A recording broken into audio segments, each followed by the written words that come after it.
Evening, नमस्कार। आप देख रहे हैं कान खोल के। मैं हूं अमित सिंह। बुलेटिन की शुरुआत करने जा रहे हैं टेस्ट मैच की खबर से। जी हां, कोलंबो टेस्ट के बारे में बात करें। कोलंबो टेस्ट ड्रॉ से भारत का जो WTC समीकरण है वो जीत के बजाय अब ड्रॉ में तब्दील हुआ। सिर्फ 4 अंक मिले हैं।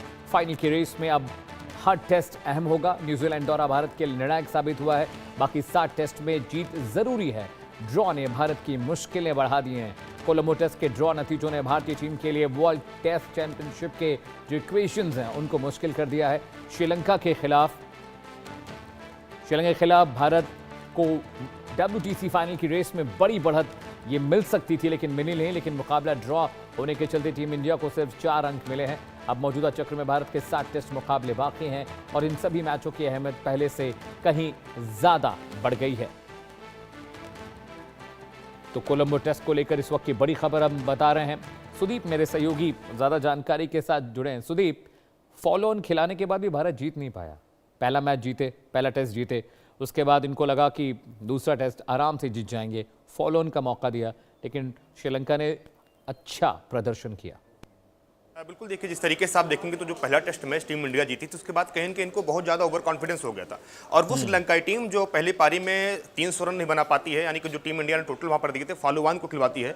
और टीम इंडिया जब 5वें दिन मैच खेलने आती तो आप देखेंगे तो लगभग 232 रनों पर इनके 6 विकेट निकल गए थे, यानी कि 4 विकेट आपको निकालने थे। अब वहाँ पर लगा टीम इंडिया को यार आधे घंटे में, 1 घंटे में या 2 घंटे में, या हो सकता है 2.5 घंटे में जो बाकी 4 यहाँ पर बल्लेबाज बचे हैं इनको आराम से हम पबलिंग रास्ता दिखाएंगे। और WTC को जोड़ा होगी जहाँ हम 5वें नंबर पर है, बांग्लादेश 4थे नंबर पर है, उस मैच को कर हम आराम से नंबर 4 पर चले जाएंगे। क्योंकि अगर टीम इंडिया ये मुकाबला जीते तो यहाँ पर टोटल इनको 12 पॉइंट मिलते हैं। और टीम इंडिया के जो भी 51 पॉइंट है वो जाकर सीधे 63 पॉइंट हो जाते हैं और एक पायदान के यहाँ पर फायदा भी होता है। लेकिन आप देखेंगे तो उन सबके बीच में जिस तरीके से, चाहे आप देखेंगे जो उनके पुछल्ले बल्लेबाज थे, खासकर के पास सुमिल थे, उसके साथ साथ कुमारा थे, जयसूर्या थे, और जो उनके और बल्लेबाज थे उन्होंने इस तरीके से खूंटा गाड़ा कि टीम इंडिया के जितने गेंदबाज थे उनको नाको चने चबवा दिया। एक सिंगल विकेट निकाल नहीं पाए, यानी कि पहले हाफ में वो टीम 100 रन जोड़ती है, उसके बाद दूसरे हाफ में हालांकि टीम इंडिया वहां पर विकेट निकालती है। लेकिन आप देखेंगे तो जडेजा हो, चाहे वहां पर मानुषदार हो, या फिर वहां पर सिराज हो, प्रसिद्ध कृष्णा हो, हर कोई गेंदबाजी करता है। और ताजू वाली बात सबसे निकल कर आती है कि वो जो उनके लास्ट के 4 बल्लेबाज थे, वो बल्लेबाज नहीं कहेंगे उनको, आप उनको कहेंगे टेलेंडर्स, यानी कि जो पुछल्ले बल्लेबाज होते हैं जो गेंदबाजी के लिए जाने जाते हैं। उन 4 बल्लेबाजों ने नंबर 8, नंबर 9, नंबर 10, 11 तक जो बल्लेबाज थे वो खड़े होकर 300 गेंदों का सामना करते हैं। 300 गेंद यानी कि लगभग 50 ओवर गेंद वो बल्लेबाजी कर जाते हैं। और उसी समय यह लगा कि टीम इंडिया के लिए अब WTC की जो राह है वो बहुत ज्यादा मुश्किल होने वाली है। सवाल मेरा ये भी था, स्कोर कार्ड देखा, 213 रन की बढ़त के बावजूद आप मैच गवा देते हैं। क्या फॉलो ऑन का जो फैसला था ये मिस जजमेंट हुआ मैच को लेकर?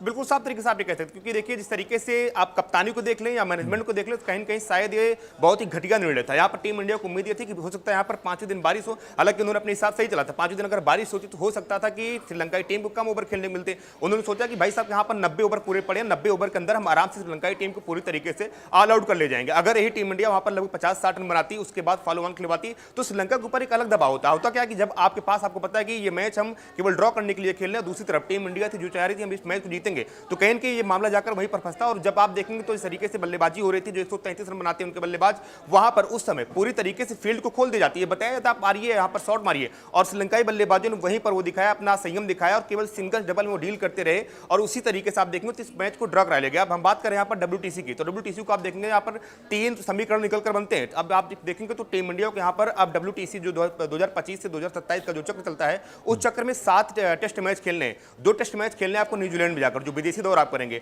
और 5 टेस्ट मैच में आप मेजबानी करेंगे जहां पर ऑस्ट्रेलिया की टीम आपके घर में आएगी। अब इस 7 टेस्ट मैच में से टीम इंडिया को 6 टेस्ट मैच जीतना है। और टीम इंडिया अगर 6 टेस्ट मैच जीत जाती है यहां पर, तो उनके जो अंक प्रतिशत हैं वो 75 हो जाएंगे। अब लेकिन अब इसके लिए टीम इंडिया करने क्या होगा कि एक भी मुकाबला गंवाना नहीं होगा और एक भी अंक वहां पर उनको खोने नहीं होंगे।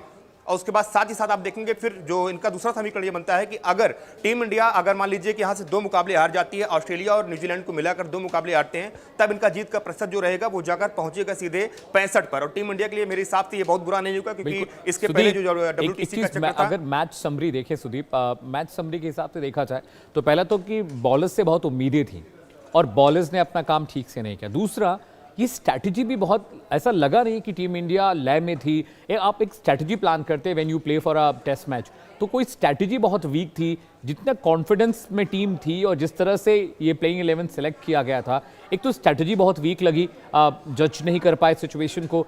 बॉलर्स ने भी बहुत खराब प्रदर्शन किया है।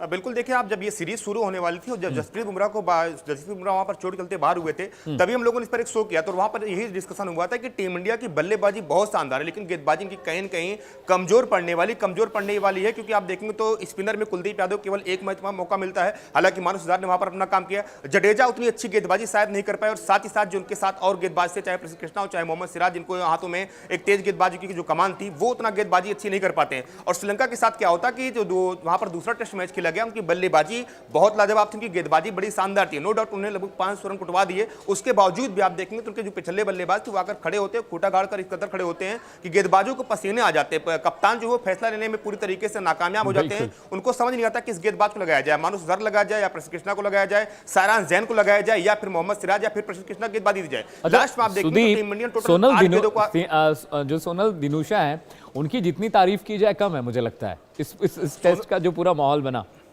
बिल्कुल आप सही कह रहे हैं कि सोनल दिनूशा ने इस तरीके से बल्लेबाजी करी, आप देखेंगे तो इस 2 मैचों के 4 पारी उनके बल्ले से 3 शतक निकले हैं। और सोनल दिनूशा कोई यहाँ पर जयसूर्या नहीं थे, कोई डॉन ब्रैडमैन नहीं थे, कोई वहां पर आप देखेंगे तो सचिन तेंदुलकर नहीं थे, लेकिन सोनल दिनूशा को बस एक बात पता थी कि जो हमारे पास टेलेंटेड बैट्समैन है उनके साथ हम अगर आगे जाएंगे। उन्होंने स्टेप बाय स्टेप फॉलो किया। आप देखेंगे टेस्ट मैच में टोटल 90 यहाँ पर ओवर होते हैं, और 90 ओवर को अगर आप निकालेंगे सेशन बाई सेशन, तो कहीं ना कहीं अपने बल्लेबाजों के साथ मिलकर आप वहां पर रन बना जाएंगे। सोनल दिनूशा मात्र एक ऐसे बल्लेबाज उनके पास थे जिन्होंने वो अकेले अपने दम पर टीम को लेकर जाते हैं। उनके साथ आप देखेंगे तो चाहे कुमारा हो, चाहे जयसूर्या हो, या फिर आप उठाकर देंगे फर्नांडिस हो, तो वो क्या करते थे कि आए बल्लेबाजी करने आए और केवल सिंगल डबल में वहां पर डील करें। बिल्कुल सुदीप, बहुत शुक्रिया। तो सुदीप सिंह मेरे जो सहयोगी हैं, ये कोलंबो टेस्ट की सारे इफ एंड बट्स नुआंसेस समझा